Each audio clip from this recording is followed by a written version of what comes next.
हाँ, आदमी ने गहरी सांस ली और फिर मुड़कर अपनी प्रेमिका को 100 मीटर ऊंची चट्टान से धक्का दे दिया। महिला को समझ में आने से पहले उसे एक खड़ी लकड़ी की छड़ी ने सीधा भेज दिया।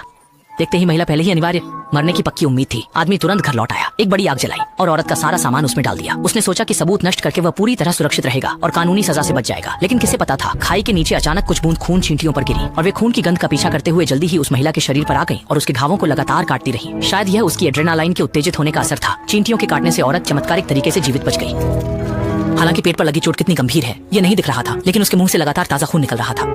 महिला को बहुत अच्छी तरह से पता था कि उसकी स्थिति बहुत खराब है। अगर ऐसा ही चलता रहा तो जल्द ही उसकी निश्चित मौत हो जाएगी। इसलिए उसने चारों ओर नजर दौड़ाई आत्मरक्षा का अवसर तलाशने के लिए। लेकिन उसने देखा कि यहाँ चारों ओर पहाड़ है और वह पेड़ की शाखा से होकर गुजर गई है, एक गड्ढे में अटकी हुई है और उसके आसपास कुछ भी नहीं है जो उसे मदद कर सके। देखकर जैसे ही इस निराशाजनक स्थिति में महिला पूरी तरह से निराश हो गई। जब वह मरने का इंतजार कर रही थी तभी उसकी आंखों में धुंधला सा एक लाल रंग का लाइटर दिखा। महिला के अंदर जीने की एक उम्मीद जाग उठी। उसने उसे पकड़ने की पूरी कोशिश की, लेकिन जैसे ही उसने थोड़ी ताकत लगाई उसके पेट में असहनीय पीड़ा हुई। जीने के लिए उसने दर्द सहन करते हुए अपना हाथ लंबा किया। आखिरकार उसकी लगातार कोशिशों से उसने उसे पकड़ लिया। उसके घाव से लगातार खून बह रहा था। समय बिल्कुल नहीं था। थोड़ा सांस लिया, महिला ने जल्दी से अपने बगल के लाइटर को ईयरफोन से पकड़ लिया और उसे उस स्थान पर खिसका दिया जहां वह उसे उठा सकती थी। तुरंत बाद उसने आसपास की सूखी घास को शाखा के नीचे इकट्ठा किया, फिर लाइटर से उसे आग लगा दी। जैसे ही आग की लपटें उठने के साथ महिला के घाव भी जलकर और दर्दनाक हो गए। लेकिन यह सोचकर कि वह ऐसी कठिन स्थिति में भी जीवित रह सकती है, उसकी जीने की इच्छा और प्रबल हो गई। आधा घंटा बीत गया और मजबूत इच्छा शक्ति ने उसे जिंदा बने रहने के लिए मजबूर किया। इस समय आग की लपटों के प्रभाव से शाखाएं आखिरकार कमजोर पड़ने लगी। जब उसे पता चला कि शाखाएं जलकर टूटने वाली हैं, तो महिला ने संघर्ष करना शुरू कर दिया और दांत भींचकर जोर लगाया।